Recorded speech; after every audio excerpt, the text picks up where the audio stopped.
Direktur Utama Adi Entus Asnawi menyatakan pembayaran piutang akan disalurkan melalui PT KAI setelah amandemen dan kajian komersial selesai. Jika dana itu diterima akan beri dampak positif pada neraca keuangan.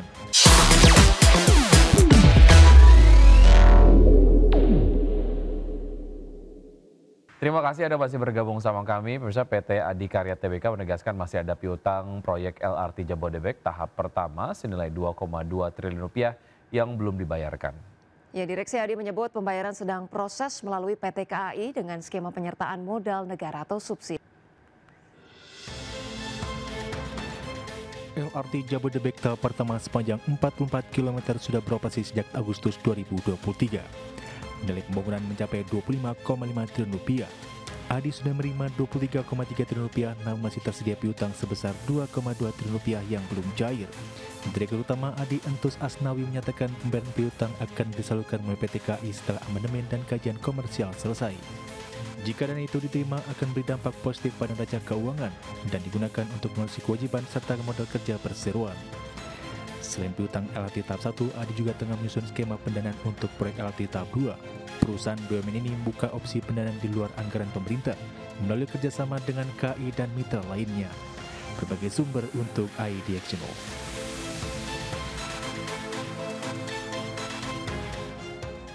Pemirsa, PT Sarana Menara Nusantara Tbk menargetkan pendapatan low single digit hingga akhir tahun 2025. Ya, perseroan menyampaikan akan melakukan peningkatan utilisasi aset fiber perseroan tahun ini di tengah konsolidasi operator.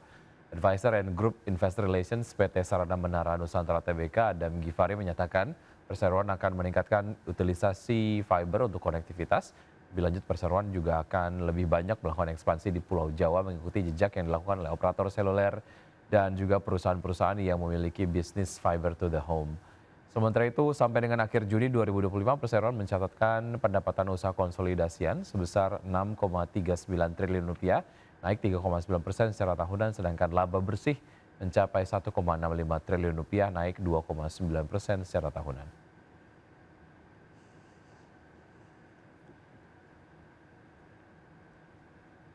Ya, PT Bumi Serpong Damai Tbk atau BSDE berencana menerbitkan obligasi dan sukuk dengan nilai pokok maksimal 3 triliun rupiah. Ya, penerbitan tersebut meliputi obligasi 4 BSD senilai maksimal 2 triliun rupiah dan suku ijarah 1 senilai maksimal 1 triliun rupiah. Aksi korporasi ini dilakukan untuk mendukung pengembangan infrastruktur dan kota di BSD City serta memperkuat modal kerja perseroan ke depan. Pada tahap pertama, BSDE menargetkan perolehan dana sebesar 1 triliun rupiah, terdiri dari 500 miliar rupiah obligasi konvensional dan 500 miliar rupiah sukuk ijarah.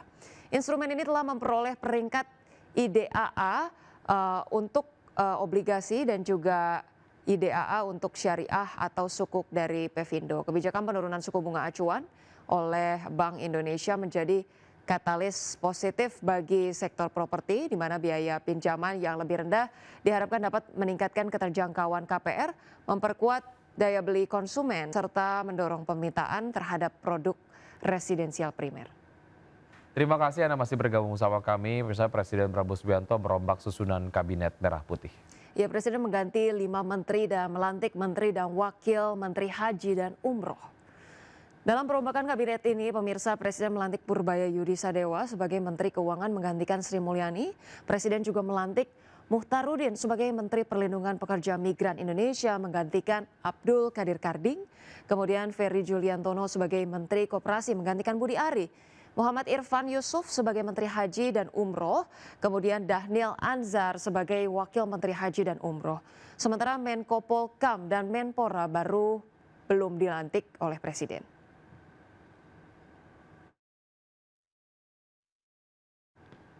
Pemirsa, Presiden Prabowo Subianto merombak 5 menteri dalam Kabinet Merah Putih dan melantik Menteri Haji dan Umroh yang merupakan kementerian baru. Ya, Menteri Sekretaris Prasetyo Hadi menyebut perombakan kabinet berdasarkan masukan dan evaluasi yang diterima oleh Presiden Prabowo Subianto. Terkait dengan pergantian Sri Mulyani, Prasetyo Hadi membantah jika Sri Mulyani dicopot atau mundur dari kabinet. Menurut Prasetyo Hadi, pergantian ini merupakan hak prerogatif Presiden dan meminta publik menghormati keputusan Presiden.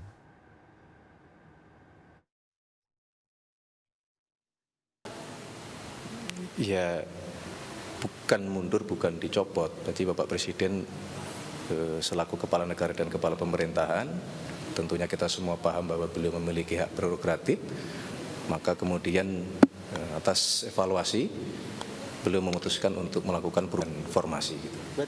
Itu Bismillah apa yang menjadi keputusan Bapak Presiden, kita doakan bersama-sama semoga itu menjadi keputusan yang membawa kebaikan bagi kita semua.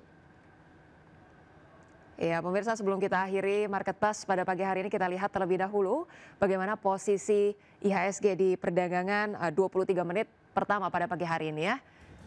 Kita lihat bersama-sama di layar televisi pemirsa, IHSG terpantau mengalami penguatan terbatas 0,3% ke 7.735. Kemudian top gainers datang dari Antam, MDKA, INBI, BRMS, dan CBRE. Ya, tab khusus ada PANI, BBNI, HMSP, dan juga Wi-Fi. Kemudian juga pergerakan dari sektoral IDX Basic menguat signifikan 1,38%. Menyusul ada IDX Transportation dan juga Industri.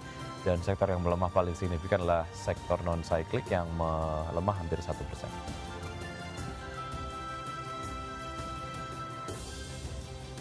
Pemirsa, terima kasih Anda masih bersama kami di Market Plus. Pemirsa, indeks harga saham gabungan atau IHSG berbalik melemah dalam ke level 7.700-an di perdagangan Senin. Saham perbankan Big Caps dan Bank BUMN kompak turun dalam di tengah sentimen Prabowo Subianto resmi melangsungkan reshuffle Kabinet Merah Putih.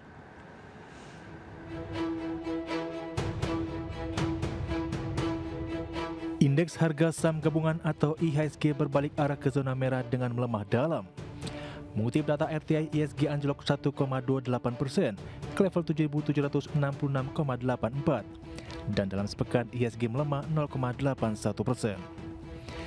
Transaksi terpantau cukup ramai dengan manuver jual, diiringi panic selling dengan intensitas nilai transaksi 20,2 triliun rupiah.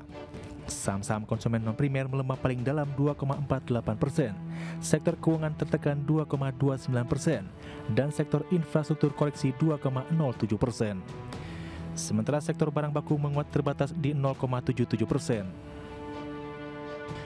Indeks harga saham gabungan melemah terdampak dari pelemahan saham emiten perbankan BUMN dan bank raksasa. Saham BPTN melemah 9,77% di level Rp1.155 per saham. Saham BRIS melemah 5,15% di level Rp2.580 per saham. Saham perbankan Big Caps BUMN BBNI melemah 4,35% ke level Rp4.180 per saham. BMRI melemah 4,06% di level Rp4.490 per saham. Dan saham BBRI melemah 2,5% di level Rp3.900 per saham. Sementara sektor barang baku jadi penopang IHSG dengan saham ANM 6,49% di level Rp3.610 per saham.